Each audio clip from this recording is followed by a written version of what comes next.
entretelones de un régimen de corrupción extraídos de los archivos secretos de la tiranía.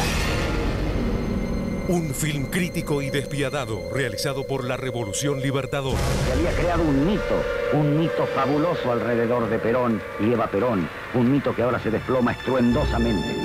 El mito, la película oculta.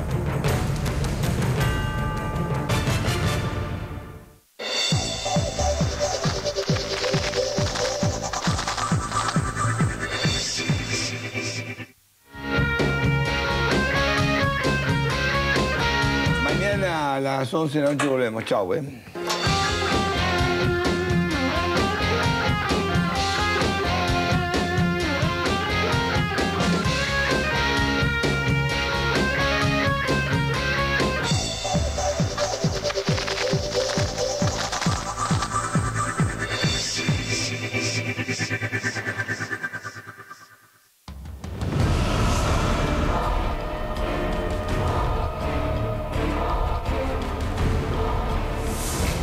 Por primera vez en la televisión argentina, la película inédita contra Perón y Evita.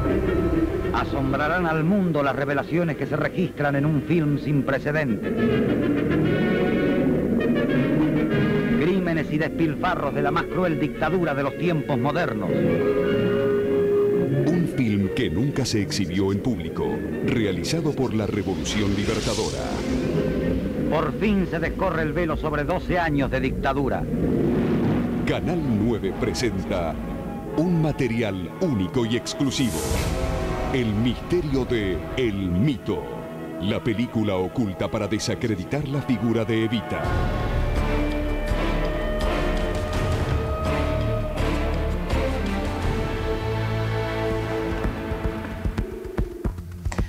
Hoy vamos a ver cómo, una vez derrocado el gobierno del general Perón por parte de la llamada Revolución Libertadora, el gobierno de facto encarga la realización de una película cuyo objetivo era condenar al peronismo. A Perón, por ejemplo, lo llamaban el dictador, pero el objetivo principal de esta película era realizar una crítica despiadada y feroz contra Evita, la banderada de los humildes.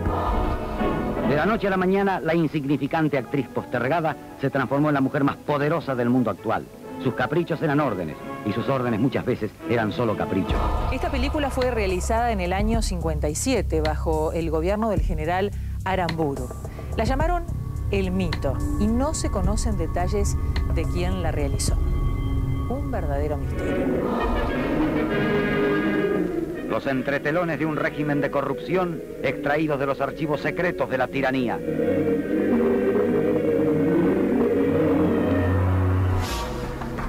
Hoy en exclusiva en Canal 9 les mostraremos esta película y también les contaremos los detalles secretos del Mito, este film que estuvo oculto durante 44 años. Corría el año 1962 y en el Cine Bar de Ayacucho y Lavalle, el periodista y realizador Roberto Di Chiara se entera por Augusto Álvarez, un pionero del cine argentino, de la existencia de El Mito. Tras una investigación, logra averiguar que la película está escondida en algún lugar del Uruguay. Di Chiara viaja a Montevideo y obtiene algunas pistas que no lo conducen a nada. Pero poco después regresa y logra dar con un coleccionista que tenía la película escondida en un sótano de la calle Soriano 1068, en la capital uruguaya. Pero la película que había hecho la Libertadora contra Evita no estaba completa. Faltaban 2 rollos. Era muy importante encontrarlos. La búsqueda estaba orientada hacia la ciudad de Junín. En la sala de proyección de un cine, entre innumerables fotos y afiches, estaban los 2 rollos que faltaban. Un militar, amigo del dueño del cine, le pidió una noche que guardara la película y no se lo dijera a nadie. Es una historia realmente misteriosa y apasionante, porque este documento inédito nunca se exhibió. Al parecer por órdenes del gobierno militar, que tenía miedo que haya una reacción violenta por parte del peronismo. Durante 44 años, Roberto Di Chiara mantuvo oculta esta película, escondida entre miles de rollos de su archivo. Era muy peligroso tener este tipo de película porque el peronismo en aquel entonces estaba proscrito y realmente uno corría un gran riesgo. Así comienza El Mito, un documental que intenta probar que Evita fue una farsa montada para engañar al pueblo. Sí, esta mañana luminosa señala una nueva era de esplendor para todos los argentinos, aunque queden unos pocos que creen que la partida del tirano es el principio de tiempos malos para ellos. Es que se había creado un mito fabuloso alrededor de Perón y Eva Perón, un mito que ahora se desploma estruendosamente. No se aflija, señora, y contemple la magnitud de su engaño. En 1943 convivían dos Argentinas, la del país real y la del país de la oligarquía. La cercanía de elecciones anunciaba otro fraude. Y el 4 de junio, un golpe de Estado derroca al presidente Ramón Castillo. Para la película realizada por la Revolución Libertadora, la realidad de aquellos años mereció otra explicación. Las arcas del Estado estaban repletas y llegó a decir el personaje que las recibió que era difícil transitar por la caja de conversión, pues hasta sus pasillos rebalsaban de lingotes de oro. No obstante la situación internacional, se desarrollaba entonces la Segunda Guerra Mundial, el país seguía su incontenible marcha hacia adelante cuando un fenómeno extraordinario cambió el curso de su historia. De la mano del gobierno del general Pedro Ramírez, un desconocido coronel se haría cargo del entonces Departamento Nacional de Trabajo. De la oscuridad surgió un hombre desconocido que, usufructuando un momento de caos y descontento popular y desplegando los más bajos y conocidos recursos demagógicos, se enseñoreó del país. Se llamaba Perón, Juan Domingo Perón, y era entonces coronel del ejército. Con grandes ambiciones políticas, Perón crea la Secretaría del Trabajo, donde construye su liderazgo político, el que marcaría a fuego la vida política argentina. Tras la renuncia de Ramírez, el general Farrell asume la presidencia y designa a Perón como vicepresidente de la Nación. Además de vicepresidente, va a ser secretario de Trabajo y Previsión y secretario de Guerra. Es decir, que él toma el control del ejército y toma el control de los sindicatos. Y ahí ya es el hombre más fuerte, más conocido del golpe de junio del 43. Este hombre procedió con singular habilidad, haciendo uso de todos los recursos oficialistas y de todas las ventajas, al par que se las negaba a los opositores, halagó a las masas obreras, quienes un 17 de octubre famoso marcharon sobre la ciudad de Buenos Aires. El movimiento tuvo una sensación de espontaneidad, sin duda alguna, manejada, por supuesto, por los dirigentes sindicales que instaban a la población a ir a buscar y a defender a Perón. La gente fue porque habían metido preso a Perón, al líder hasta ese momento máximo de la revolución del 4 de junio, de la cual yo participé, y la gente se volcó a la calle. Estos hombres y mujeres procedían de buena fe, seducidos por promesas engañosas de una vida mejor, apoyaron de corazón a su presunto benefactor. Aquí los vemos, ignorantes del drama que se iba a desatar sobre su patria, corriendo jubilosos a apoyar al nuevo Mesías, a su Salvador, mientras la complicidad policial alentaba sus desmanes. Perón ganó el balcón de la Casa de Gobierno el 17 de octubre. Silenciosa, pero siempre presente, estaba Eva, la que luego se transformaría en Evita, la de los descamisados. En el año 1946, el desconocido coronel Perón asumía el cargo de presidente de la nación argentina y daba comienzo a la tiranía más ominosa de su historia. A partir de la llegada de Perón a la presidencia, Eva Duarte iniciaba el camino de Evita. Al mismo tiempo apareció en escena Eva Duarte, la mujer de más fabulosa trayectoria en la historia del mundo, con cuyo concurso se fabricó un monstruoso mito para sojuzgar a un pueblo altivo y engañarlo miserablemente. Pero ¿quién fue realmente esta mujer que nació un 7 de mayo del año 19 en Los Toldos, provincia de Buenos Aires?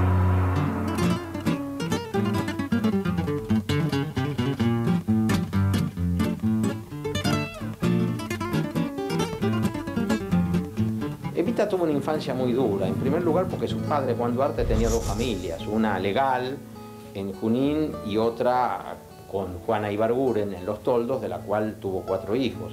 En la etapa en que nace Eva, la relación entre Duarte y la madre de Evita es bastante distante y entonces se siente económicamente. La madre trabaja con una famosa máquina de coser que todavía se conserva en el Museo de Eva Perón. ¿Dónde surge la identidad de Evita con los que sufren? de chica, porque Evita de chica sufrió toda clase de padecimientos. Cuando muere el padre en un accidente de automóvil, Juana y sus hijos se van a vivir a Junín porque necesitaba abrirse otro camino, vivir de otra forma y trabajar allá y mandar sus hijos a sus estudios. Vivían muy pobremente y Evita era la más chica de todos. Las demás habían sido reconocidas por Duarte, menos Evita, que quedó con el nombre de Ibarguren, el nombre de la madre.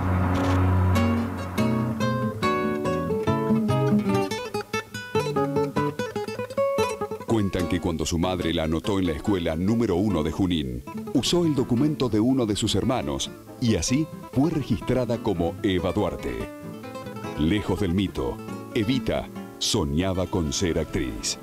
Una afición de ella era escuchar la radio a la noche y reinterpretar a los artistas, sobre todo las mujeres que por radioteatros desarrollaban distintas alocuciones, ya que la radio era el medio más fuerte de aquel momento. Evita tenía el ansia de dejar la provincia, el pueblo, esa vida menor y lanzarse a la aventura. Era un espíritu extraordinario. Ahí donde decide mi tía darle su permiso y acompañarla a Buenos Aires, porque allá ya estaba el hermano Juan haciendo el servicio militar. Había pasado Magaldi por Junín en una gira y ella y la madre fueron a saludar y le pidieron la tarjeta y Evita fue, digamos, un poco piloteada por Magaldi en la primera etapa de su llegada a Buenos Aires. Tiene comienzos realmente duros, vive en pensiones, incluso hasta llega a pasar hambre. Un día va a los teatros de la calle Corrientes y faltaba la chica que hacía de mucama, que entraba y decía solamente la mesa está servida. Y inicia su carrera teatral con ese ridículo episodio menor. En el teatro tuvo papeles secundarios, no tuvo un primer papel, pero en la radio sí. Y ahí es donde ella se destaca. Eva Duarte, por entonces, estaba muy lejos de ser Evita.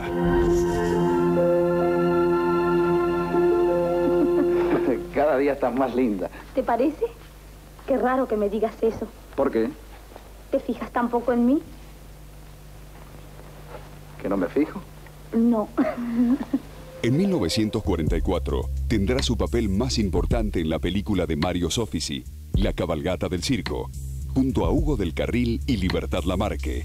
Y un año más tarde, en La pródiga, film que después se decidiría no estrenar.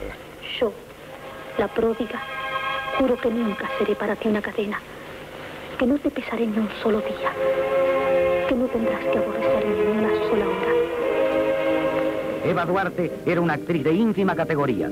Con esta indumentaria la presentaban las revistas porteñas cuando inició sus tímidas incursiones por la radio y el cine, donde nunca alcanzó ni de los papeles de personaje principal que tuvo en la vida política argentina de los últimos 10 años. Evita misma decía de sí misma que no era buena actriz. No era esas cosas que deslumbraban, pero sí que se manejaba con bastante, daba la impresión de energía en los papeles que ella representaba. Por el contexto de la época, Evita era muy buena actriz. Podías interpretar cualquier tipo de personaje. Te quiero. Pero eso no me impide apreciar los verdaderos méritos de Anita. Bueno, pues, con ella te vas a quedar. En aquel tiempo había una manera de actuar que hoy nos choca a todos, y esto le cabe no solamente a Eva Duarte, sino a todas las actrices de la época, ¿no? En Radio Belgrano, Eva Duarte hace un ciclo de biografías de mujeres ilustres. Que yo creo que eso la debe de haber inspirado, de haber dado una inspiración para lo que después fue la gran mujer política que fue Evita. Tiene la suerte de conocer a Muñoz Aspiri. Y Muñoz Aspiri le enseña a impostar la voz, a hacer una voz distinta. Ella tenía una voz que era bastante mala, la va cambiando y es una voz que va a ser la voz de la política. En la radio la voz son de Eva Duarte, en la Secretaría del Trabajo el accionar político de Perón. Dos caminos muy diferentes que se cruzarían en una tragedia nacional. Enlutó al país la noticia de los terribles y luctuosos acontecimientos que se produjeron como consecuencia del terremoto ocurrido en la ciudad de San Juan el pasado 15 de enero. El coronel Perón organiza una colecta nacional y convoca a los artistas más populares. Entre ellos estaba Eva Duarte. En realidad quien la presentó fue el coronel Inver, que le hizo adelantar cuando se desocuparon 2 asientos, uno al lado del presidente de la Nación, que era Ramírez, y el otro al lado del secretario de Trabajo y Previsión, que era el coronel Perón. Ella eligió el mejor, al lado del coronel Perón, que ahí se flecharon ya de inmediato porque esa noche fueron a cenar a la Costanera. Ella hablaba de Perón como hablar de un dios. Ella lo endiosaba a Perón, que ella se identificó con él, con sus pocos años, llena de ilusiones, llena de cosas. El 22 de octubre del 45 se casan por civil en Junín. Aquel rincón de vida tranquila que le prometiera Perón jamás llegaría para ninguno de los dos. Eva Duarte se casó con el dictador y se convirtió en la señora Doña María Eva Duarte de Perón. Luego se hizo llamar Eva Duarte de Perón. Más tarde, Eva Perón y por último, Evita, a secas. El 4 de junio, Perón asume la presidencia nacional y Evita se transforma en el puente entre los trabajadores y su líder. Bueno, ella, digamos que podría haber cumplido el rol de primera dama, formal, la hubiera pasado muy bien. Sin embargo, bueno, ella decide ayudar a Perón en su proyecto. Era difícil que la mujer actuara en política en un plano tan relevante como Evita. Ninguna mujer de presidente anterior había tenido el protagonismo que tuvo Evita. Hay que salir de allí y llegar a los 26 años a ser primera dama. Era una mujer que vino con un destino, evidentemente, y que lo entendió el destino. Pero la oposición no tolera el rol de Evita. De la noche a la mañana, la insignificante actriz postergada se transformó en la mujer más poderosa del mundo actual. Sus caprichos eran órdenes, y sus órdenes muchas veces eran solo caprichos. Capricho, no. Era tender la mano. ¿Caprichos a qué? Era despótica, tenía un fuerte carácter y además practicaba, por lo menos verbalmente, una gran sumisión con relación a Perón. Lo de ella no es capricho, es la convicción de que lo que estaba haciendo está bien y que había que hacerlo. Era una mujer con un carácter fuerte, que además le temían. Sus colaboradores no se atrevían a contradecirla mucho. Era frontal, no te mandaba a decir las cosas, te las decía. Evita era una persona, además, de maltrato con la gente que no quería, llegando incluso a un lenguaje que no era correspondiente. Ella ascendió, digamos, de una manera meteórica. No tuvo tiempo de contaminarse en los pasillos y de negociar y de entender y de aceptar que hay cosas que no son posibles. La hegemonía de Perón se hace cada vez más fuerte y Evita es parte fundamental de esta estrategia. La virtud principal de esta pareja era su incansable vocación por la palabra hablada. En su despacho, en público, por la radio, el cine o la televisión, desbordaban sus aluviones oratorios, sus torrentes de amenazas y promesas bajo la advocación de un contradictorio lema. Mejor que decir es hacer. Lo que no se le puede negar al gobierno de Perón, que efectivamente fue una revolución que cambió la manera de hacer política en la Argentina, que le dio una dignidad a los más pobres y a los trabajadores que no tenían. Había una acción de distribución o de derrame, digamos, de la obra, de los fondos hacia los sectores populares, pero tenían siempre una connotación proselitista.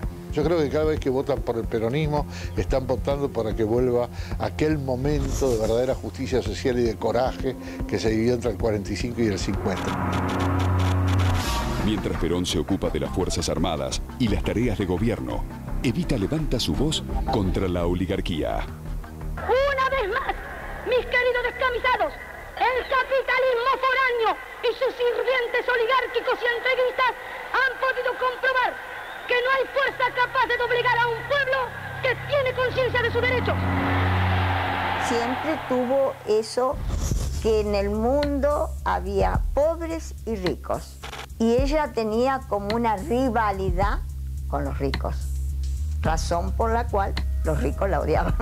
Aparte del odio visceral que tenía contra las clases superiores, sociales o culturales, tenía, sí, sin ninguna duda, un sincero cariño por la gente pobre. Las mujeres de la oligarquía, que eran mujeres de empresarios o de la alta sociedad, que veían que una muchacha que había sido de condición humilde estuviera tan bien que la superaba a ellas y todo lo que hacía. Los opositores dicen que yo soy peligrosa porque soy demasiado sectaria, demasiado fanática. Yo les contesto, ¿qué importa ser fanático en la compañía de los mártires y de los héroes?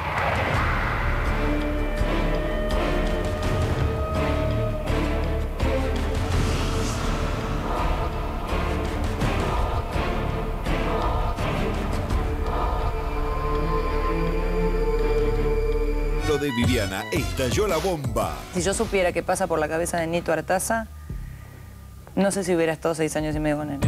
Viviana escucha a los vecinos. Se escuchó cuando Gran Hermano les decía a los chicos que ingresaran porque los vecinos estaban enojados por los ruidos molestos. Esto es terrible y nadie hace absolutamente nada. Viviana reconcilia a los famosos. ¡Un aplauso, por favor, en este momento! Los profesionales de siempre con Viviana Canosa. Este lunes a las 5 de la tarde por Canal 9. Vos tenías tu perfume. Ahora hay un perfume para tu casa. Probá Glade Perfume. 45 días de las más delicadas fragancias desde la primera hasta la última gota. Nuevo Glade Perfume. El perfume de tu casa. Glade. Fragancias que renuevan. Este mes I Love You, Jazmín y Lavanda te regalan el aparato. Ya salió Revista Pymes edición aniversario. Este mes 100 casos para inspirarse. Aprenda de las innovaciones de 100 emprendedores argentinos que crearon un negocio novedoso por sus propios medios. Descubra cómo diseñaron productos, servicios y canales de venta inéditos y aprovéchelos en su empresa. Y no se pierda el desafío aniversario, el juego en el que puede ganar 20.000 pesos en efectivo. Participe y festeje con nosotros. Revista Pymes en todos los kioscos del país a solo 3 pesos con 90. Clarín, el gran diario argentino. ¿Sabes una cosa, amigo? Tengo una idea. Dime, te escucho. Voy a atraer un rayo con una cometa y así generar electricidad. Benjamin Franklin, por Dios, siempre con locuras. Las cosas más increíbles comienzan con una simple decisión. El Instituto Balseiro te invita a crecer personal y profesionalmente inscribiéndote para el ingreso 2007. Hacé lo que siempre quisiste. Estudia becado en un entorno único y con el mejor nivel académico. El país está trabajando en proyectos concretos. Acércate al Balseiro. Queremos contar con vos. Las intimidades de un programa que calzó justo en una sociedad que parece vivir dentro de un reality. En noticias de esta semana, Gran Hermano y los secretos de un éxito perfecto. Cómo se construye un fenómeno social. Revista Noticias. Entender cambia la vida. Tele9 presenta. Una peligrosa moda crece entre los adolescentes. En los barrios más exclusivos. Una nueva forma de vandalismo. Una violenta carrera de destrucción, velocidad y adrenalina. Donde usted puede ser la próxima víctima. Tele9 presenta Los Rompeautos. Un informe especial de Andrés Clipan. Este lunes a las 7 de la tarde por Canal 9. ¡Me voy a trabajar! ¿Tu prelavado líquido no se concentra sobre las manchas? Mr. Músculo. Prueba el nuevo Mr. Músculo Prellavado Gel Activo. A diferencia de los prelavados líquidos, concentra todo su poder sobre las manchas. Y como contiene 3 veces más agentes antimanchas, es más efectivo. Impecable. Nuevo Mr. Músculo Prelavado Gel Activo. Concentra su músculo sobre las manchas más difíciles.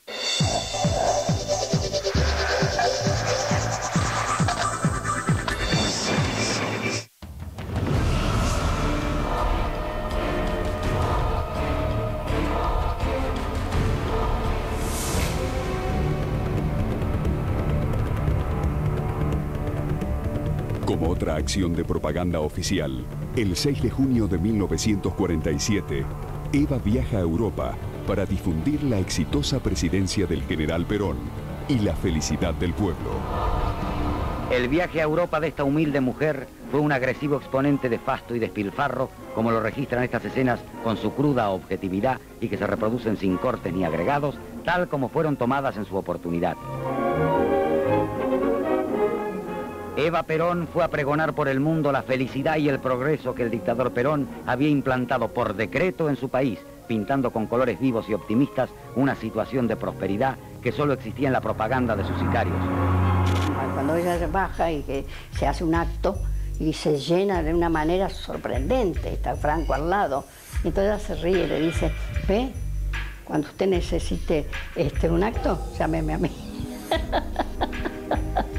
Cualquier excusa es válida para cuestionar las decisiones de Evita. Nada se omitió en ese viaje digno de los sátrapas de la antigüedad. Lujosos hoteles, aviones especiales y un cortejo de corifantes a cual más servil que pregonaban a su paso que si la más humilde descamisada de la Argentina se desplazaba con tanto boato, ¿a qué altura de riqueza y refinamiento no llegarían sus compatriotas más privilegiadas?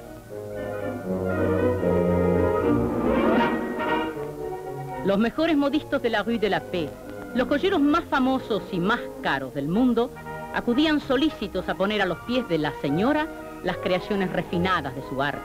Al principio le arreglaba, eso le hacía un famoso modisto de acá de Buenos Aires. Pero después cuando ella se va a Europa y conoce todas las grandes firmas, ya le mandaban con su medida. Se encuentra con Coco Chanel en el Hotel Ritz de París. Y Coco Chanel le dice, usted lo que tiene que hacer es no estar overdressed, no se sobrevista, no se vista demasiado porque usted tiene una elegancia natural. Y es donde ella pasa aquel famoso traje sastre de 2 piezas con el pelo tomado, cambia completamente Evita. Ella sentía sus malestares.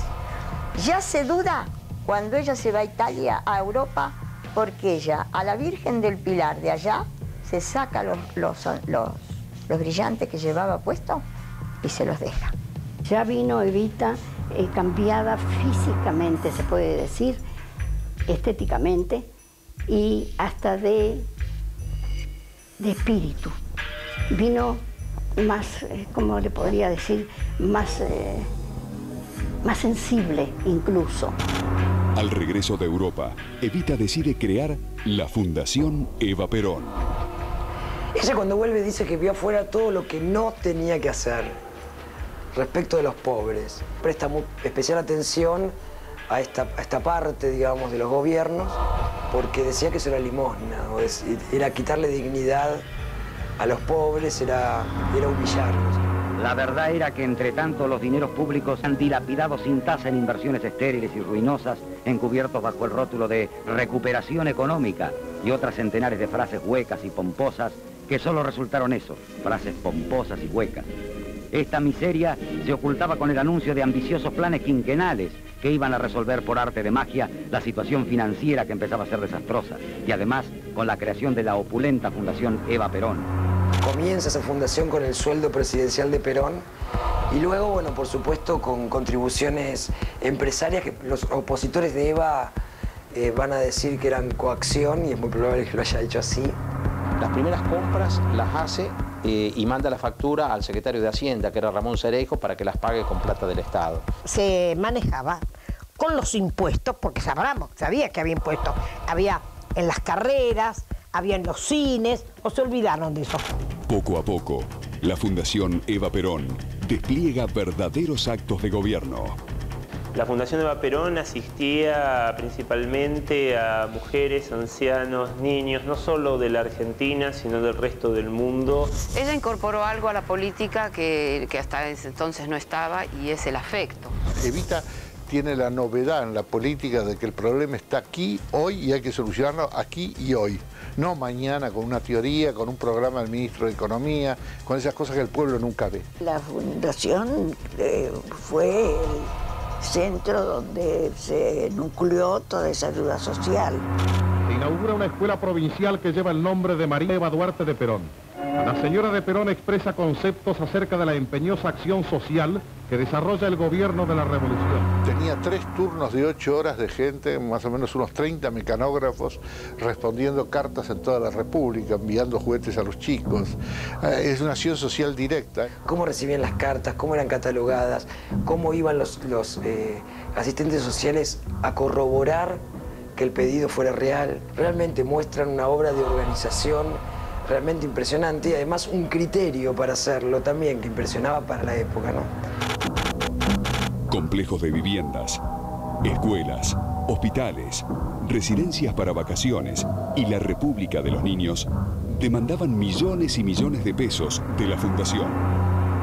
Verdaderas danzas de millones se invirtieron en construcciones de relativa utilidad, como esta República de los Niños, que los niños bien poco la aprovecharon. Yo conocí el mar a los 14 años. Hoy van las madres embarazadas de los trabajadores. O sea, esto es una simbología muy grande. Evita estaba realmente orgullosa de las obras que hacía. Sin embargo, la oposición la criticaba permanentemente porque la acusaban de obtener los fondos para estas obras por métodos como la extorsión o la confiscación de bienes a las empresas. Una ingeniosa y férrea maquinaria de propaganda personal, alimentada con los millones salarios de todos los trabajadores y los que se obtenían de los opositores mediante la extorsión y la confiscación, inundaron el país de sus efigies y bustos, de sus eslogans y de una literatura oficial que mereció se hablara de ese tiempo como de los 12 años de estrepitoso mal gusto. Las contribuciones a la Fundación Eva Perón, o Evita, la Fundación Evita, eran evidentemente forzadas desde el poder. La gente dice que presionaba, sí presionaba. Tenemos que decir la verdad.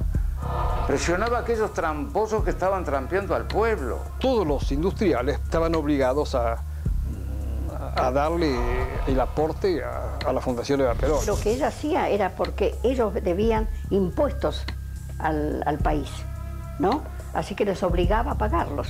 Y un día dijo así: es preferible que yo le dé a los pobres y que no se lo roben los ricos. Lo cierto es que esa fundación terminó convirtiéndose en la obra social más importante de la República Argentina y que no se ha vuelto a repetir nunca más, ni aún con la estructura del Estado detrás. ¿Acaso una de las cosas que más irritaba de Evita era el contacto ininterrumpido y directo que ella tenía con la gente en su despacho, ubicado en el Salón Dorado de la actual legislatura porteña? Vino una mujer con 3 hijos, había gestionado el pedido de un departamento porque vivía en una casita muy humilde que no era de ella. Evita le entrega un departamento, le pregunta cuánto hace que se ha casado, 40 años, y le dice, ¿cómo? ¿Va a inaugurar un departamento nuevo con muebles de hace 40 años? Renzi, mándele todos los muebles y no se olvide de la máquina de coser. Pero un día nos juntamos con ella y le preguntamos, señora, ¿por qué da tantas máquinas de coser? Porque ella se acordaba de su madre cuando la madre cosía ya en Junín para poder mantener los hijos. Entonces era una manera de agradecimiento al sufrimiento que había tenido su madre. A los humildes no les preocupaban los costosos vestidos de Evita, pero sí alteraba los ánimos de la oposición, que veían esto como una burla. Pero el insolente ajuar de esta mujer que aquí vemos pone de relieve el contraste tremendo entre la realidad y la mentira. Eva Perón aparecía como ella decía, la banderada de los humildes, pero al mismo tiempo era una mujer que tenía una gran atracción por el lujo, las joyas y los vestidos. Las joyas se las regalaban o se las prestaban de las casas famosas, Ricciardi, Escasani, y a veces eran regalos de los sindicatos. Indudablemente que era una mujer que había vivido en la gran humildad y que quería destacar. La gente del pueblo se sentía feliz, le gustaba verla linda, Evita. Ya de por sí era linda, pero bien vestida y con lujo encima, la gente la veía mejor. Dice, si a ustedes llegan a preguntar cómo es que yo me alajo y me visto tan bien, ustedes díganle que porque yo soy muy femenina y me gusta, pero además por eso yo veo a los grasitas, así le llamaba a la gente muy pobre, que me miran con cariño, que les gusta. Entonces me los pongo, pero tengo otra diversión.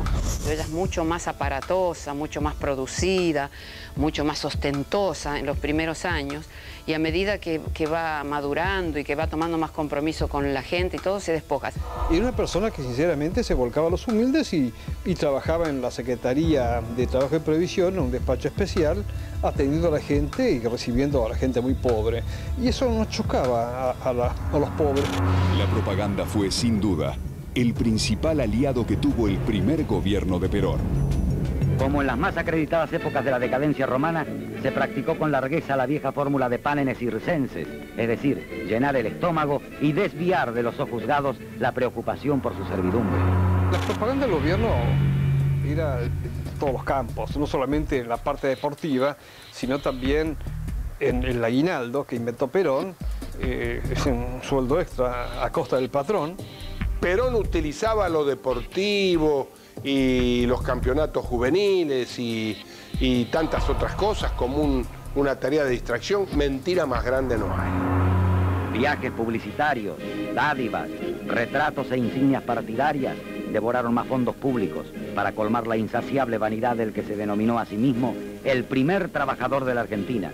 Sucesivamente fue el primer filósofo, el primer deportista, el primer conductor y para cerrar esta serie de títulos egolátricos se hizo acreedor por derecho propio al de ser también el primero en huir.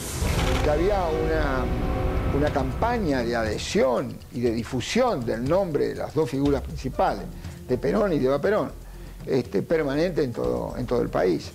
Usted para ir a La Plata tenía que ir a la ciudad de Eva Perón. Para ir a Victoria, a San Fernando, tenía que ir a la ciudad de Evita. A veces tenía que comprar un boleto entre Evita y Perón, usted se volvía loco. La propaganda esa la armaron los alcahuetes, los adulones, que eso le reventaba a Perón y le reventaba a Evita, porque sabía que de los adulones salen los traidores, y así fue. Miles de viviendas fueron inauguradas por Evita. La clase trabajadora comenzaba a sentir que vivía dignamente. Estas viviendas cavernarias estaban en pésimas condiciones de higiene, propicias al desarrollo de todos los males morales y físicos y no se hallaban situadas en algún lugar alejado de la República, no. Estaban a muy poca distancia de los balcones de la Casa de Gobierno, desde donde se pregonó muchas veces que la construcción de millares y millares de viviendas habían superado la ignorancia de los gobiernos anteriores y la última palabra en materia de confort moderno era ahora una espléndida realidad en la Argentina. Claro que se construía, hicieron barrios por todos lados. Salí a recorrer el país y vos vas a encontrar esos techos a dos aguas, ¿no es cierto?, de losa francesa, de teja francesa, hay por todos lados. Son las obras que hizo Perón. Cuando les dio las casas a la gente humilde, con pisos de parqué, y lo sacaban. ¿Viste? No estaban acostumbrados y lo ponían para hacer el asado. Ella no lo censuraba, porque ella dice que tenían que aprender a vivir y saber que tenían el mismo derecho que el otro.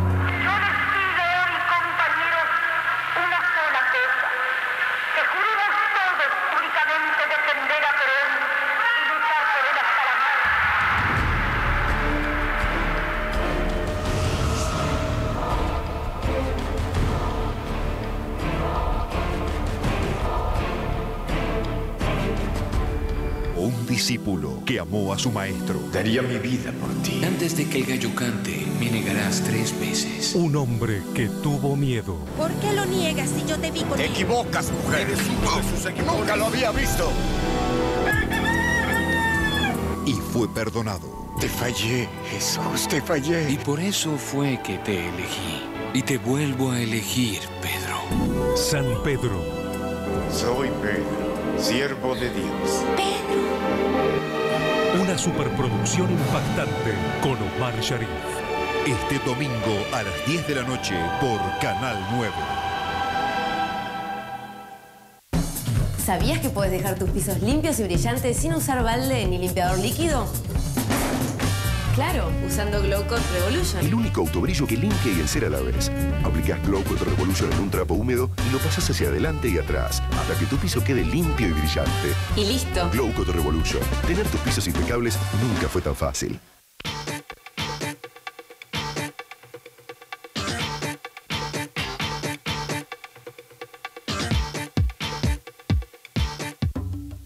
Clarín presenta Mitos Argentinos, los protagonistas de la historia, con textos de Felipe Piña, un coleccionable en 10 entregas semanales con una mirada diferente sobre los personajes fundamentales de la historia argentina, que aún hoy siguen despertando pasiones y polémicas. Evita, El Che, Perón, Rosas, Irigoyen y muchos más. Su trayectoria, su vida pública y privada, los misterios que nos rodean. Todos los miércoles un capítulo imperdible para coleccionar. Espectacular lanzamiento en día especial, el domingo 15 de abril.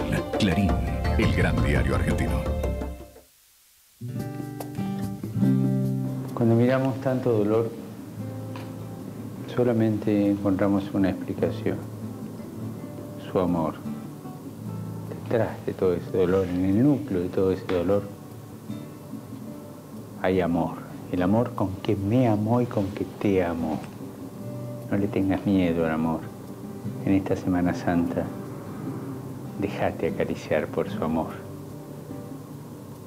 Y en ese amor se va a enraizar fuertemente la esperanza, esa esperanza que tanto necesitamos los argentinos.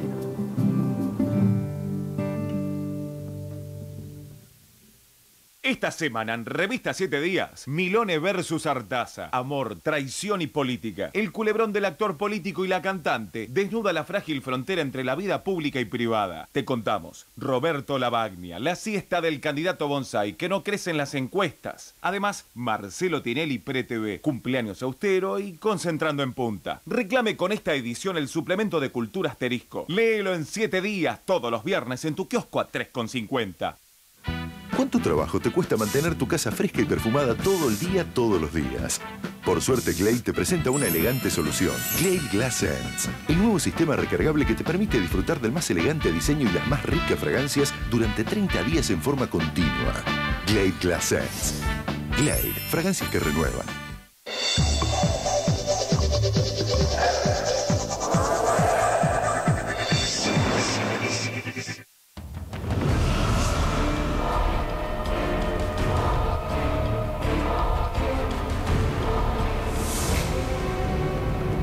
Se acercaba el final del primer gobierno de Perón y las masas presionan para que Evita sea la vicepresidenta.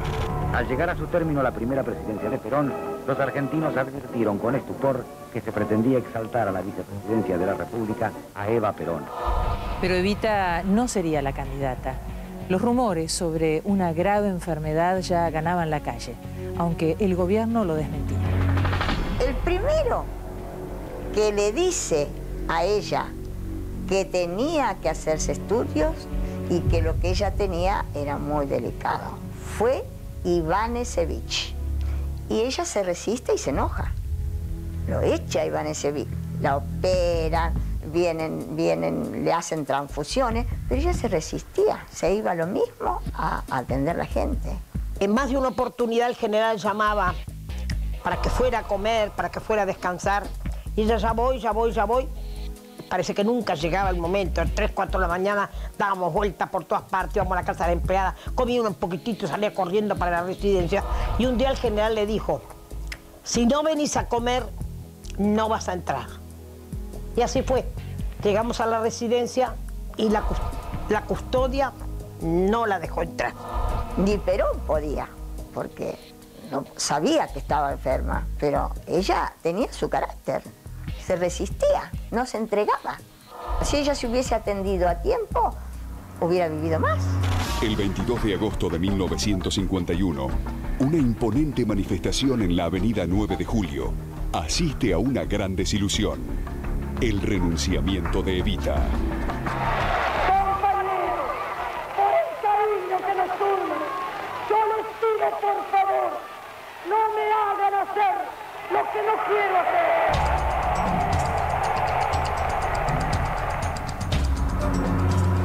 Pocos días antes de las elecciones, Evita publica el libro La razón de mi vida.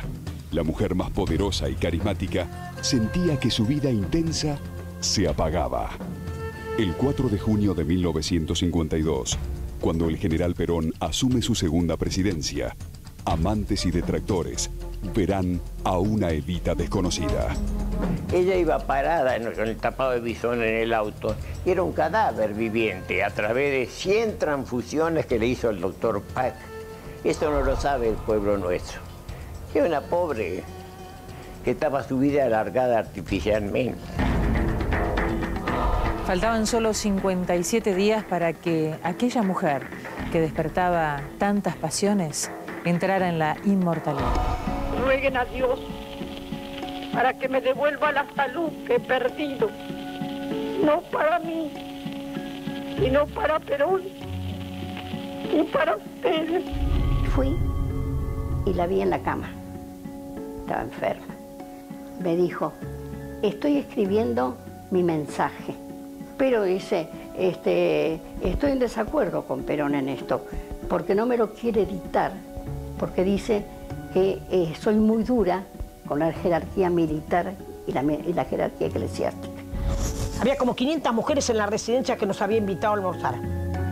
Llega el general. Ella estaba con una trencita que era todo descarnado. Flaquita. Y entonces el general le dice: te está quedando nada más que la nariz. Mirá cómo estás. ¿Te querés morir? Y ella le contesta: ¿qué querés, que se muera el movimiento? El general pegó media vuelta y se fue. No sé si ustedes recogerán mi nombre y lo llevarán como bandera a la victoria. Era una líder. Era una grande. Una grande.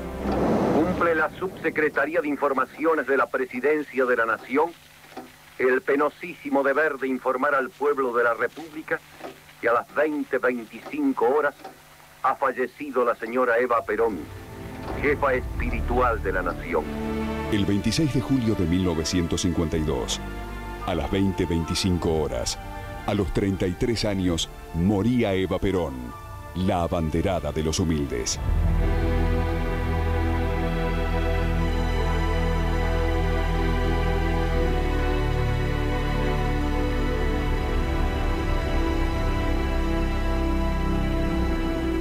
Asistió entonces la nación argentina al más increíble espectáculo de la explotación de un cadáver. El velatorio de los restos de Eva Perón se prolongó por espacio de 16 días en una especie de carnaval macabro que repugnó a todas las personas de sentimientos cristianos. Las personas que dicen eso parece que vienen no de otro país, de otro planeta. Las colas, la multitud que quiso verla por última vez, no lo ha tenido ningún personaje, yo creo que en la historia. Colas interminables de argentinos lloraban a Evita. El duelo paralizó al país. No terminaba la gente bajo la lluvia de estar días y días, casi 15 días la gente en una columna, y de flores, no había más flores en Buenos Aires. A este sentimiento espontáneo se le opondrían las voces que decían que la gente concurría por temor a sufrir represalias. Filas y filas interminables de hombres y mujeres del pueblo, para no ser víctimas de terribles represalias, debieron participar de esa insólita fiesta fúnebre, bajo el frío y la lluvia, en un país obligatoriamente puesto de duelo. Y mucha gente lloraba sinceramente. Otra gente, por supuesto, tenía que ir obligatoriamente, porque ahí no se hacía nada sin la anuencia del régimen. La gente quería venir acá a rendirle el homenaje y verla, aunque sea por última vez. Se paraban las funciones de cine a las 8:25, yo me acuerdo de varias veces que me pasó, y todos teníamos que ponernos de pie en homenaje a Evita, se paraba la película. Esos son patrañas de la gente que no nos quiere ni nos querrá nunca. Que hagan películas, que hagan cosas, dicen cualquier cosa. Para la oposición, Perón montó un espectáculo obsceno con la muerte de Evita, haciéndola embalsamar y paseándola por toda Buenos Aires. Perón nunca quiso hacer ese velatorio tan grande. Lo que pasa es que la CGT, los políticos, la sarta de Dulón y alcahuete que hay en todos los gobiernos, ¿no es cierto? Le metían púa y al final dijo, bueno, hagan lo que quieran. Su cadáver fue paseado de un lado a otro de la ciudad en un deplorable afán exhibicionista. Pero Eva Perón no tuvo derecho al descanso eterno hasta que el dictador consideró agotada la finalidad política de su explotación. No solamente no la utilizó a Eva, sino que la lloró como a ninguna. Yo no creo que el general haya usado hacer un... Eso era pedido de todo el mundo, que todo el mundo quería venir a la capital a rendirle su homenaje. Yo no sé si Perón necesitaba aprovechar la muerte de Eva. Sí sé que la muerte de Eva produjo una conmoción muy grande por supuesto, en todos. La familia no estaba de acuerdo que la embalsamara. no estaba de acuerdo que la exhibieran, pero ahí ya no jugaban más ellos, no jugaban más. Sepultada con los honores de un presidente de la nación, Perón mantuvo y alimentó el mito de Evita. Dicen porque la necesitaba para mantenerse en el poder. El dictador mantuvo el culto por el mito de su esposa, llegándose al extremo de admitir pública y oficialmente, mediante un buzón colocado al efecto, la recepción de mensajes al más allá con destino a la difunta. El cadáver de Evita se lo llevó embalsamado a la CGT. Hubo todo un culto a la personalidad, muchas veces con ribetes macabros y sobre todo con ribetes autoritarios. Cuando ella fallece, llovían los pedidos al Vaticano de santificación. Había una señora que entramos a su rancho con piso de tierra y me llamó la atención que había una imagen de Eva Perón con una vela. Entonces le dije, señora, discúlpeme, ¿por qué la tiene Eva con una vela? Porque para nosotros es una santa, aunque la iglesia nunca lo va a reconocer. Pero Evita, ya muerta, seguía despertando las mismas pasiones enfrentadas y se necesitaría mucho tiempo para que ella pudiera descansar en paz. En horas del mediodía del 16 de junio de 1955, aviones de la Marina atacan la Casa Rosada con la intención de matar a Perón. No lo logran, pero sí matan a más de 100 personas, provocando también muchos heridos. El 16 de septiembre se levanta nuevamente la Marina y sus aviones Gloster Meteor siembran pánico una vez más sobre la Plaza de Mayo. El gobierno de Perón llegaba a su fin. Ya el mito de Perón se desmoronaba herido de muerte porque los argentinos decidieron poner punto final a tan ominosa humillación. Tras unos pocos días de cruenta lucha, las fuerzas que combatían contra la dictadura se impusieron. Perón, como todos los dictadores, huyó cobardemente en el momento decisivo, buscando asilo en el extranjero. La revolución libertadora ha triunfado, titularon algunos diarios. De la mano del general Eduardo Lonardi se acuña el lema "Ni vencedores ni vencidos". La revolución libertadora se produjo por la maduración de este clima de opresión, de falta de libertades. Un episodio porteño, aunque militarmente tiene origen en Corrientes y en Córdoba, pero es un episodio porteño del resentimiento gorila, ¿no? El general Lonardi es reemplazado por el general Pedro Eugenio Aramburu, un militar decididamente antiperonista. Como una manera de mostrar que la generosidad del peronismo fue una mentira, la Revolución Libertadora organiza una exposición para mostrar los lujosos objetos, el vestuario y las joyas de Evita. ¿Qué hay de cierto en la generosidad y amor a los humildes de esta mujer? La sinceridad de su posición la revela elocuentemente esta inaudita exposición de las riquezas atesoradas en su residencia privada. Después de la caída del régimen peronista, en la quinta presidencial, la antigua quinta de Unzué, ahora demolida desgraciadamente, se exhibieron las alhajas de Perón y de Evita. Colecciones de marfiles primorosamente tallados, objetos de arte y cuadros valiosos, como este atribuido a Rubens. Más marfiles. Y abanicos. Siguen los marfiles. El público mira con asombro y diversión este amontonamiento de tesoros dignos de una historia de piratas. Se llegaron a exhibir hasta las prendas íntimas de Eva Perón en la calle. Todavía más marfiles. Una verdadera orgía de marfiles donde no se economizó ni este impresionante colmillo. En el despacho nosotros veíamos cómo venían los japoneses un día, estando en la residencia, vinieron los japoneses, kimonos, unos marfiles, que no sabe lo que eran. Todos llevaban, todos. Ni este estrafalario elefante de costo inverosímil.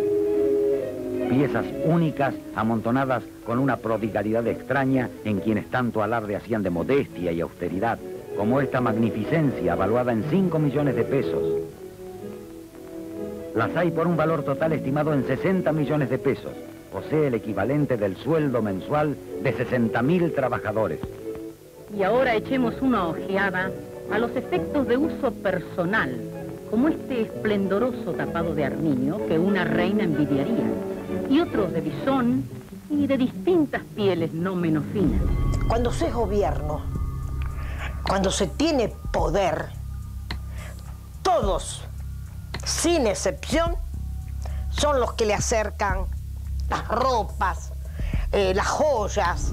Este vestido extraordinario costó apenas 65.000 pesos, pero se necesitó un avión especial para traerlo y un modisto para probarlo, con lo cual la facturita se elevó a 265.000 pesos.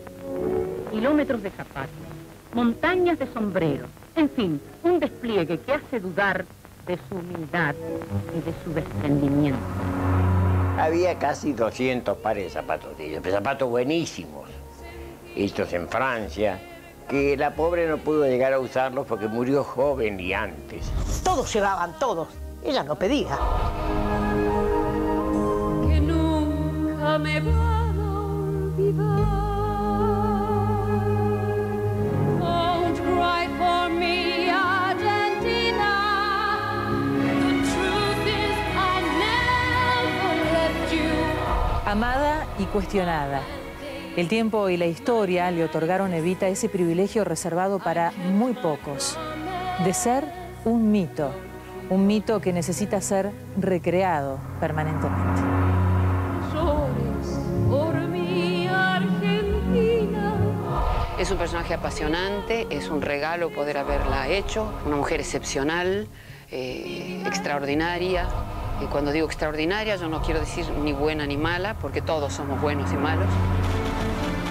Evita, una mujer que llegó al mundo casi inadvertida, pero la sola mención de su nombre hoy representa uno de los más grandes y potentes mitos contemporáneos. Yo la definiría a Evita como un ejemplo de mujer difícil de encontrar. Es una mujer excepcional y es una historia excepcional. Es como el cuento de la Cenicienta, pero pasó en realidad. La definiría como una mujer despótica, que había tenido una infancia muy dura y que trató de superar o de vengarse de esa infancia dura de discriminación. Fue una gran luchadora, profundamente convencida de los motivos de su lucha. Era una mujer, desgraciadamente, muy buena con unos y muy dura y muy mala con otros. Una mujer que había sufrido y quiso de que ese pueblo a la que ella quiso ayudar no sufriera todo lo que había sufrido ella. Con un gran sentimiento de amor y solidaridad hacia el pobre, hacia el humilde, hacia el pueblo. Pero al mismo tiempo era una mujer con una formidable carga de resentimiento. Una mujer genuina, sin doble discursos, y que puso el cuerpo, dio la vida, ¿no? Que se transforma por eso en una de las mujeres más importantes del siglo XX y una figura mundial. A mí me llegó a pasar estar al lado de ella y sentir un estremecimiento, porque era algo superior, ¿no? Su persona. A veces he dicho, discúlpenme, pero Evita era una santa, era una santa, después se convirtió en una santa.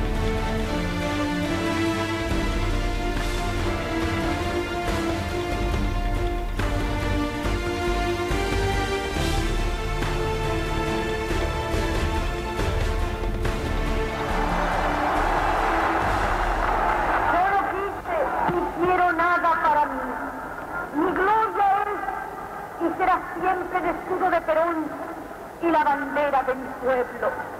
Y aunque dicen el camino jirones de mi vida, yo sé que ustedes recogerán mi nombre y lo llevarán como bandera a la victoria.